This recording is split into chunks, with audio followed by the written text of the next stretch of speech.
Hvad kan en InMu anvendes til? Det er et udmærket spørgsmål, og jeg kunne svare med en lang række af muligheder, segmenter osv. Men det vælger jeg ikke, i hvert fald ikke nu, for jeg vil hellere tage udgangspunkt i kernen af, hvad en InMu den kan.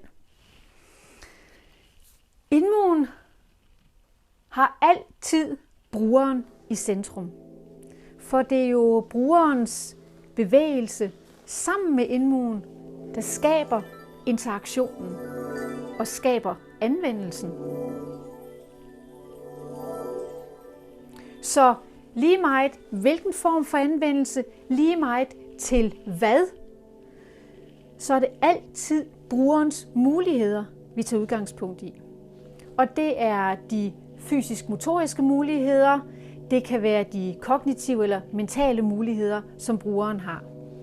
Anvendelsen af InMu'en kan vi altid tilpasse, og vi kan arbejde med at tilpasse til lige netop brugerens behov.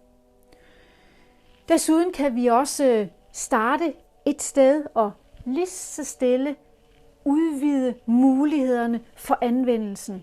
Eller vi kan starte med mange anvendelsesmuligheder, og så efterhånden finde ud af, hvad det er, der giver mest mening for en bestemt bruger.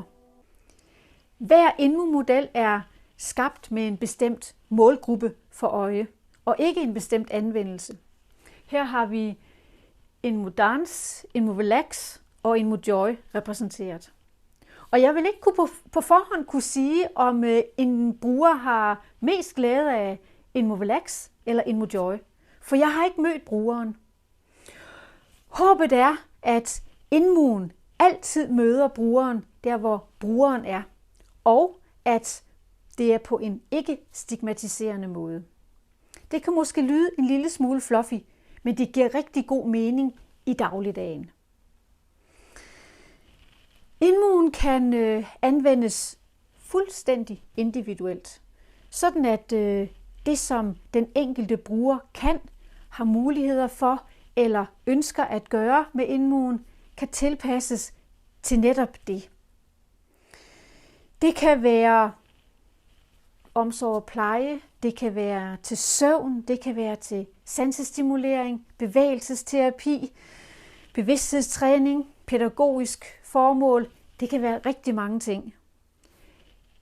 Bare det altid er brugeren, der er i centrum, og ikke anvendelsen, der er det.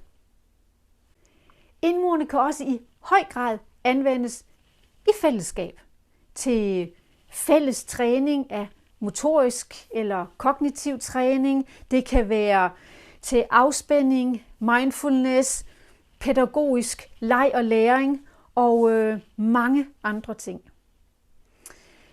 En af de ting, som alle InMu'erne er meget, meget fine til at anvende til, det er som en del af en proces.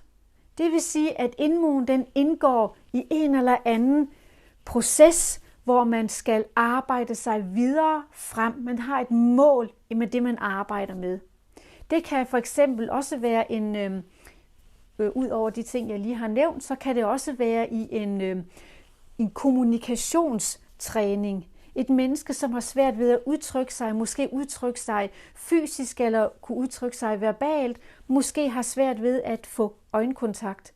Der kan man også anvende InMu'en, og der kan man arbejde lige så stille. Man behøver ikke den første dag, at vi skal have øjenkontakt.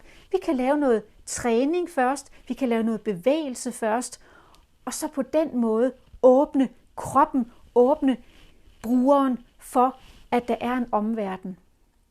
Det kan selvfølgelig også være i mange andre former for proces, man arbejder på den her måde, men ved at starte i et sted, starte i et hjørne, hvor InMu'en kan støtte, så kan man arbejde ud fra det, fordi InMu'en har så mange muligheder, netop med musikken, det taktile, vibrationerne, bevægelse, kommunikation osv.